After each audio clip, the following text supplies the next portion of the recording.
Assalamualaikum warahmatullahi wabarakatuh. Perkenalkan, saya Tiza Febiola dengan NIM 19135194. Saya akan mempresentasikan laporan PLI saya yang berjudul Peran Departemen Food and Beverage Service dalam meningkatkan pendapatan di Syariah Hotel Solo. Baiklah, langsung saja.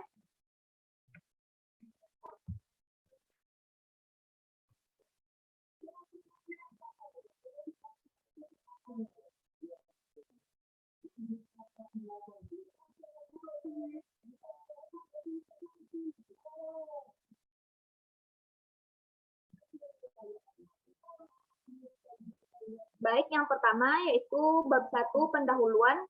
Latar belakangnya yaitu latar belakang pelaksanaan pengalaman lapang industri. Dapat kita lihat pada saat ini pariwisata merupakan aktivitas dan interaksi manusia dengan lingkungan sekitarnya. Menurut Undang-Undang Nomor 10 Tahun 2009, pariwisata adalah berbagai macam kegiatan wisata dan didukung dengan berbagai fasilitas serta layanan yang disediakan oleh masyarakat, pengusaha, pemerintah, dan pemerintah daerah setempat. Pada hal ini, pihak masyarakat atau pemerintah daerah sebagai pengunjung lainnya untuk datang di tempat daerah tersebut atau negara yang mereka kunjungi. Mengenai kepariwisataan adalah sekumpulan kegiatan pelayanan dan industri-industri yang dapat memberikan pengalaman. Secara umum, sudah diketahui bahwa hubungan industri perhotelan dengan pariwisata saling berkaitan sangat erat. Ini tak lepas dari fakta bahwa industri perhotelan menjadi salah satu tulang punggung yang mendukung pembangunan sektor pariwisata. Banyak sekali kontribusi industri perhotelan yang berimplikasi bagi perkembangan pariwisata. Suatu daerah tujuan pariwisata tentunya akan dikunjungi oleh wisatawan dan wisatawan tentu hotel sebagai tolak ukur untuk di dalam sebuah hotel terdapat beberapa departemen yang berperan penting dalam kelancaran operasional hotel. Salah satu departemen yang penting dalam keberadaannya adalah Food and Beverage Department. Food and Beverage Department adalah salah satu bagian yang melayani dan mengelola makanan dan minuman untuk tamu dalam hotel. Food and Beverage ini terbagi dua, yaitu Food and Beverage Product dan Food and Beverage Service. Food and Beverage Product adalah bagian yang tidak langsung berhubungan dengan tamu karena harus melalui perantara pramusaji, terdiri dari kitchen, steward, dan steward. Sedangkan Food and Beverage Service adalah bagian yang langsung berhubungan dengan tamu, terdiri dari bar, restoran, banquet, dan room service. Fakultas Pariwisata dan Perhotelan Universitas Negeri Padang merupakan salah satu lembaga pendidikan yang ikut bertanggung jawab terhadap perkembangan sumber daya manusia. FPP UNP berusaha menghasilkan tenaga kerja yang profesional dalam bidang supervisi, serta berupaya melaksanakan program-program pendidikan yang bertujuan untuk menghasilkan lulusan yang tidak hanya memahami ilmu pengetahuan dan teknologi secara konseptual dan teoretis di perkuliahan, tetapi juga mampu mengaplikasikan dan mengembangkan ilmu tersebut di dunia industri secara praktis. Lapangan industri dengan tujuan mengaplikasikan ilmu yang telah diperoleh di lembaga pendidikan. Selanjutnya yaitu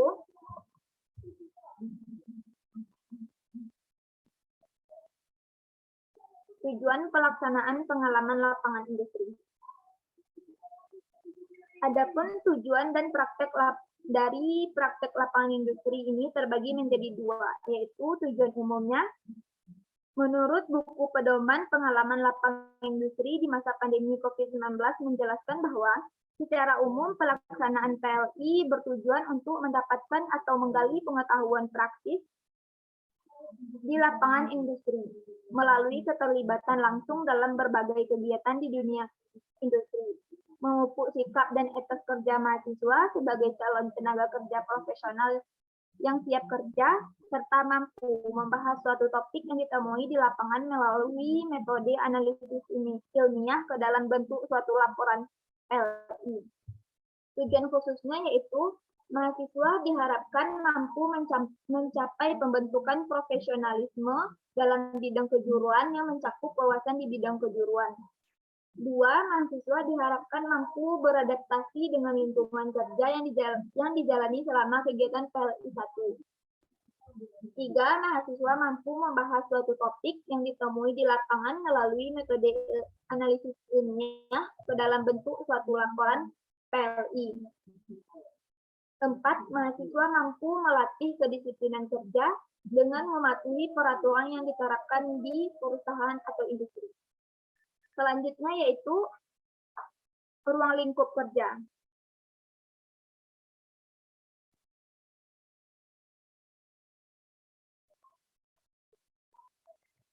Adapun ruang lingkup kerja penulis selama melaksanakan kegiatan PLI di Syariah Hotel Solo yaitu di bagian Departemen Food and Beverage Service. Selama melakukan kegiatan penulis diawasi dan dibimbingi oleh staf di Food and Beverage Service. Selanjutnya yaitu waktu dan tempat pelaksanaan PLI. Tempat pelaksanaan PLI penulis adalah di Syariah Hotel Solo. Praktek lapangan industri ini berlangsung selama 5 bulan dimulai dari tanggal 15 Februari 2021 sampai 15 Juli 2021 di bagian Departemen Food and Beverage Service. Selanjutnya yaitu bagian 2 yang membahas gambaran umum industri tempat PLI.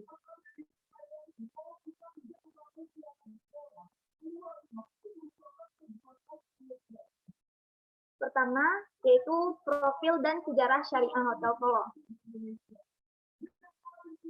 Syariah Hotel Solo merupakan hotel bintang 4 berkonsep syariah terbesar di Jawa Tengah, bahkan di Indonesia.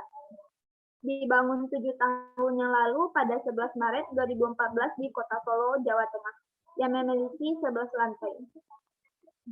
Secara umum, hotel syariah itu hanya berkapasitas 7-100 kamar. Namun, Syariah Hotel Solo mampu membangun 360 kamar. Untuk itu, hotel ini patut diklaim sebagai hotel syariah terbesar di Indonesia. Syariah Hotel Solo memiliki 360 kamar dan venue berkapasitas 2.000 orang. Terletak hanya 2,8 km dari pusat kota. Peletakan batu pertama dilakukan oleh Menteri Sosial Segaf Al-Jufri, didampingi Bupati Sukoharjo, Wardoyo, dan Bupati Karanganyar. Syariah Hotel Solo bersama Lord Inn Hotel Solo bersama-sama dikelola oleh PT Hotel Anam Solo Saranatama, milik Tommy Soeharto. Hotel syariah ini sengaja dibangun di Solo karena kota Solo menjadi sejarah berdirinya hotel pertama milik Tommy Soeharto, yaitu Lord Inn Hotel dan Resort. Karena alasan tersebut, kota Solo dipilih sebagai tempat berdirinya hotel syariah terbesar di Indonesia.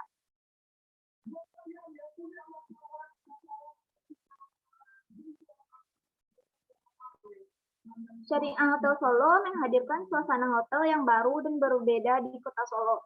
Nuansa Islamik modern dominan mewarnai setiap interior dan eksterior bangunan ini. Lokasi yang berada dekat dengan pesawahan membuat hotel ini berhawa sejuk dan berangin sangat kencang, sehingga membuat betah tamu yang berkunjung di Syariah Hotel Solo. Dengan mengusung dan berlandaskan tuntunan Islam, maka Syariah Hotel Solo mewajibkan seluruh karyawannya memakai pakaian sesuai dengan syariat Islam, yakni karyawan perempuan wajib mengenakan seragam dengan lengan panjang dan berjilbab, sedangkan karyawan laki-laki wajib menggunakan seragam yang sesuai dengan dilengkapi peci. Syarat tersebut bertujuan untuk pencitraan Syariah Hotel Solo agar berbeda dengan hotel lainnya. Syariah Hotel Solo memiliki fasilitas yang memuaskan bagi tamu yang berkunjung dan menginap di sana dengan berpedoman syariat Islam. Syariah Hotel Solo sangat menjaga sekali makanan yang disuguhkan, karena itu adalah salah satu yang paling diutamakan di hotel ini, yaitu makanan yang dijamin kehalalannya oleh MUI. Hotel ini melayani tidak hanya tamu muslim, namun tamu non-muslim dilayani dengan standar hotel yang sama. Bahkan di Syariah Hotel Solo, ini melayani event untuk agama non-muslim juga. Seperti pertemuan organisasi Matakin Konghucu yang pernah diselenggarakan di Syariah Hotel Solo. Selanjutnya,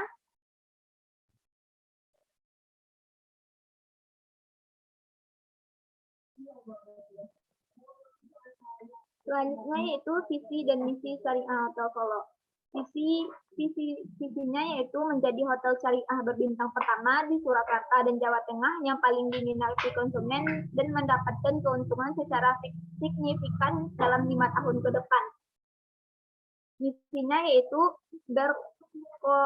berkomitmen untuk menghasilkan keuntungan optimal kepada pemilik, memenuhi dan meningkatkan kebutuhan konsumen dan pemilik hotel dengan memberikan produk dan pelayanan yang prima, berkomitmen untuk menjadi hotel dengan branding yang terkenal oleh konsumen baik nasional maupun internasional. Selanjutnya yaitu fasilitas di Syariah Hotel Solo. Di Syariah Hotel Solo ada 4 tipe kamar, diantaranya yaitu standar room, superior room, deluxe room, dan family suite room. Fasilitas selanjutnya yaitu restoran yang dibuka 24 jam. Nama restorannya yaitu Al-Kausar Coffee Shop and Restaurant.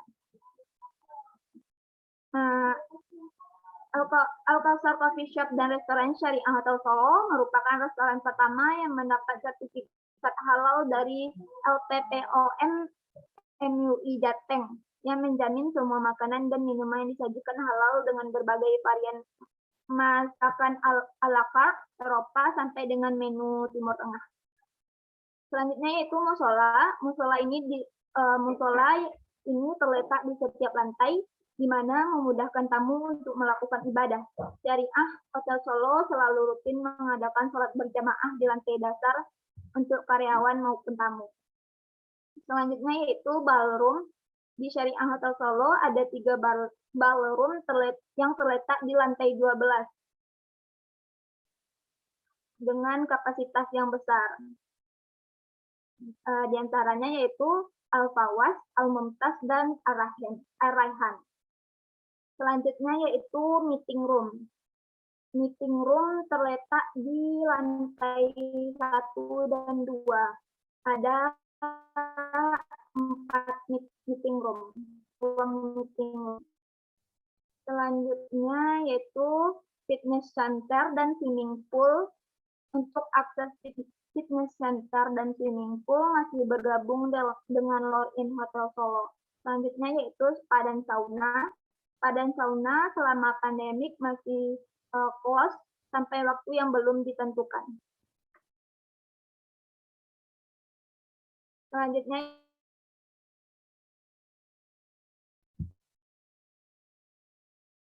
struktur organisasi perusahaan bisa dilihat di layar.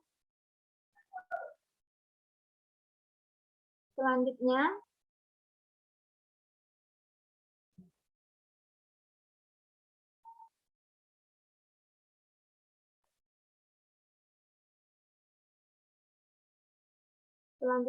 yaitu bab 3 yang membahas pelaksanaan pengalaman lapangan industri. Pertama, tugas dan peran di industri. Dalam operasional restoran, seorang trainer waiters memiliki 3 shift jam atau jam kerja, yaitu morning shift dari jam 7 pagi sampai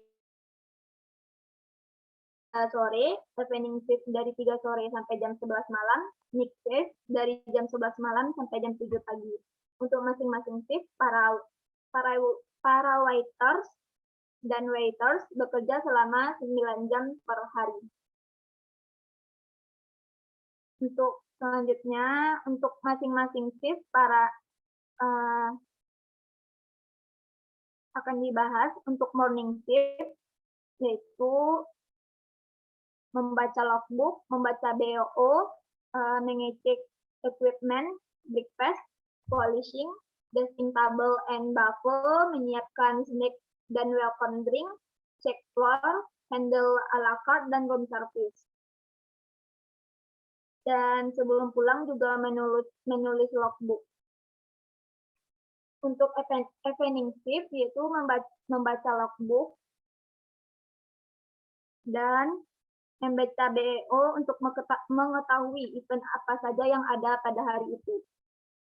Polishing, clear up welcome drink, check floor, handle a la carte, dan room service, set up untuk breakfast, dan melengkapi equipment di drawer. Selanjutnya yaitu next shift. Untuk sebelum memulai bekerja, kita harus membaca logbook untuk mengetahui info dari pergantian evening shift ke night shift. Selanjutnya mengecek dan melengkapi setup yang kurang untuk persiapan breakfast. Dan menjadi greeter sampai shift lagi datang. Selanjutnya yaitu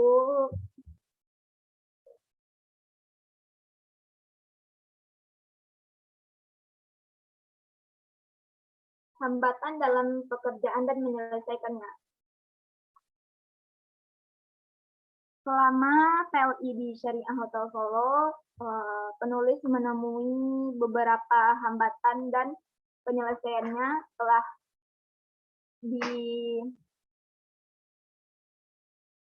yaitu pertama, hambatannya yaitu komunikasi yang berjalan tidak lancar karena para staf dan trainer yang lain menggunakan bahasa daerah, yaitu bahasa Jawa. Untuk solusinya yaitu memberi pengertian kepada trainer dan para staf agar berkomunikasi menggunakan bahasa Indonesia dan sesekali juga belajar bahasa Jawa. Hambatan kedua yaitu keluhan tamu mengenai restoran yang penuh tetapi tamu tidak mau menunggu. Solusinya yaitu memberi pengertian kepada tamu. Tamu bisa menunggu di lobi atau di kamar dan nanti akan dikonfirmasikan kepada tamu jika restoran sudah tidak lagi penuh. Selanjutnya yaitu miskomunikasi antara trainer dan staf sehingga membuat dua buah orderan. Solusinya yaitu meminta maaf kepada staf dan lebih berhati-hati lagi ke depannya. Selanjutnya yaitu masih grogi dan kurang percaya diri saat berbicara dengan tamu untuk pertama kalinya karena belum terbiasa berhadapan langsung dengan tamu. Solusinya yaitu mengasah mental dan berusaha sesering mungkin berhadapan dan berkomunikasi dengan tamu. Selanjutnya yaitu bab 4 yang membahas hasil dan pembahasan.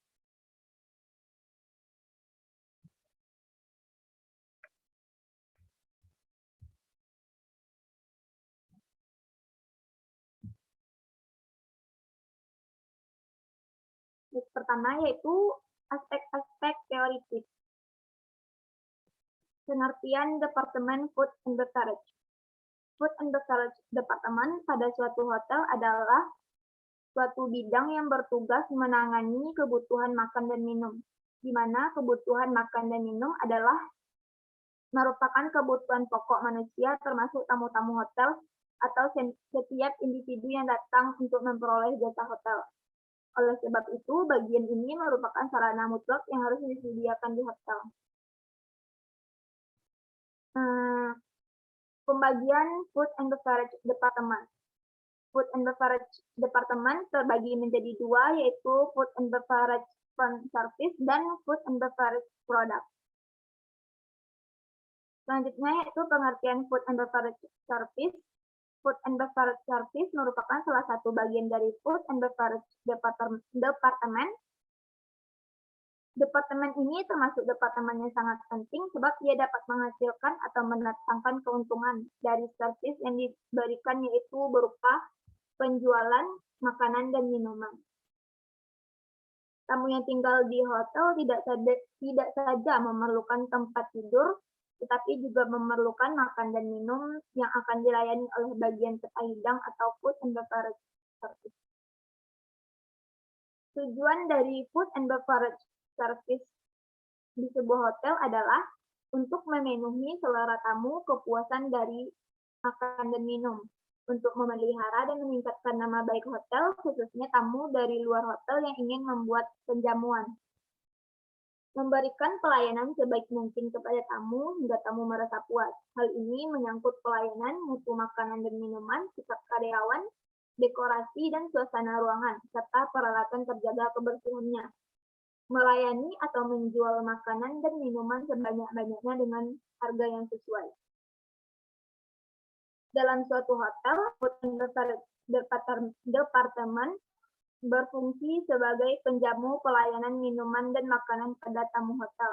Food and beverage service terbagi atas 3 bagian. Yang pertama yaitu restoran. Restoran adalah suatu tempat yang identik dengan jajaran-jajaran meja yang tersusun rapi dengan kehadiran orang. Timbulnya aroma semerbak dari dapur dan pelayanan para pramusaji. Berdentingnya bunyi-bunyian kecil karena bersentuhan gelas-gelas porselin menyebabkan suasana hidup di dalamnya. Bakara 2018. 2 yaitu bangket. Bangket merupakan bagian yang bertanggung jawab dalam acara-acara besar yang diselenggarakan di hotel melalui pelayanan makanan dan minuman. Biasanya diselenggarakan di ballroom atau garden. Selanjutnya yaitu room service. Room service merupakan salah satu outlet yang mempunyai fungsi utama untuk melayani pemesanan makanan dan minuman ke kamar tamu. Selanjutnya yaitu bar.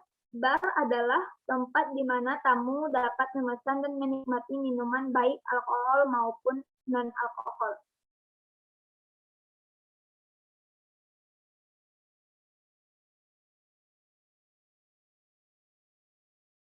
Selanjutnya yaitu organisasi yang ada di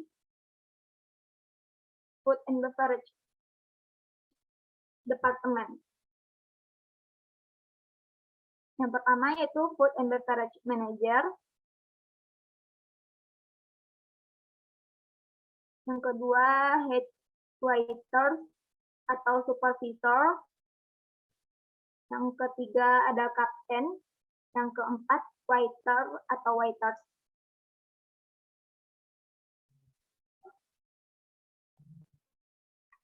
Selanjutnya yaitu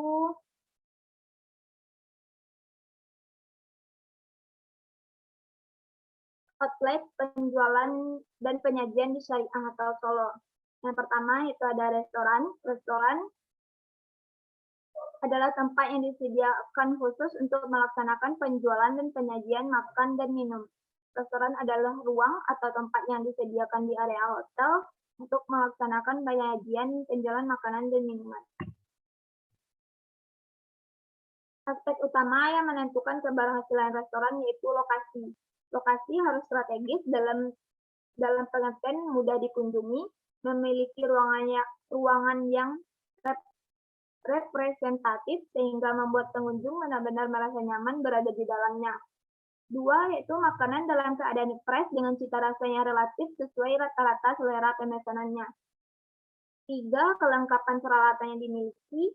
4 kesadaran staf dan karyawan akan arti penting mutu pelayanan sehingga pelaksanaan tugas penyajian dapat terlaksana dengan baik. Selanjutnya yaitu room service. Room service merupakan sarana yang menjual makanan dan minuman pada bagian food and beverage service operation. Tetapi sistem operasional room service jauh lebih berbeda dengan restoran. Bagian ini mengkhususkan menjual makanan dan minuman ke kamar-kamar tamu hotel. Ciri khas pelayanan makanan dan minuman oleh bagian room service adalah dengan menghidangkan makanan dan minuman tersebut sekaligus.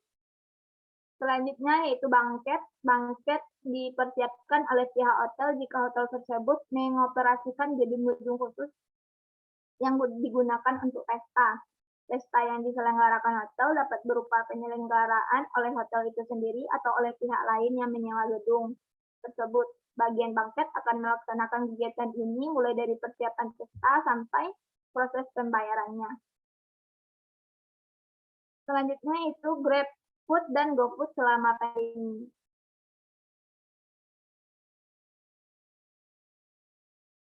Dapat dilihat, ini adalah jumlah pendapatan di Al-Kausar Restoran Syariah Hotel Solo selama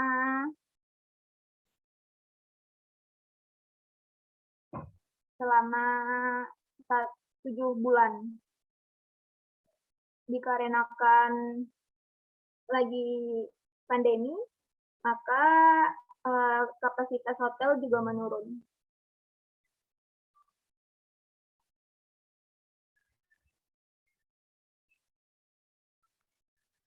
Selanjutnya yaitu bab 5 penutup. Kesimpulan dari penulis yaitu setelah penulis melaksanakan PLI di Syariah Hotel Solo dan menulis laporan PLI, penulis mengambil beberapa kesimpulan, yaitu 1. Pada dasarnya, Food and Beverage Department merupakan bagian yang penting dalam suatu hotel, karena bagian Food and Beverage Department merupakan sumber utama pendapatan hotel. Kedua, menjaga dan meningkatkan mutu produk merupakan unsur terpenting bagi keberhasilan suatu hotel, sehingga cita rasa dari suatu makanan dan minuman harus tetap dijaga. 3. Kurangnya jumlah staf di Al-Kausar Restoran dikarenakan pandemi COVID-19, sehingga peran planning sangat penting. Selanjutnya yaitu saran bagi Syariah Hotel Solo. Pertama, karyawan hotel sebagai aset utama perusahaan perlu mendapat perhatian yang sewajarnya. Dalam hal kesejahteraan, salah satu yang dirasakan cukup mendesak adalah pengembangan fasilitas ruang makan karyawan serta meningkatkan disiplin kerja karyawan. 2. Mempertahankan cita rasa makanan yang disajikan kepada tamu. 3. Kerjasama antar bagian departemen supaya lebih ditingkatkan. Bagi koordinator pengalaman lapang industri. Demi terciptanya tujuan PLI seperti yang tercantum dalam buku panduan pengalaman lapang industri FPP UNP, sebaiknya perguruan tinggi khususnya koordinator pengalaman lapangan industri menjalin kerjasama yang serius dengan pihak industri. Hal ini dapat membuat kepercayaan pihak industri terhadap pihak kampus dapat meningkat. Selanjutnya itu bagi mahasiswa. Mahasiswa yang akan melaksanakan PLI sebaiknya mempersiapkan diri baik fisik maupun mental agar tidak mengalami kesulitan selama PLI. Selama melaksanakan pengalaman lapangan industri, mahasiswa diharapkan dapat berinteraksi dengan karyawan di lingkungan industri dan berkonsultasi tentang segala sesuatu yang belum dipahami. Baik, terima kasih. Sekian dari presentasi laporan PLI saya. Jika ada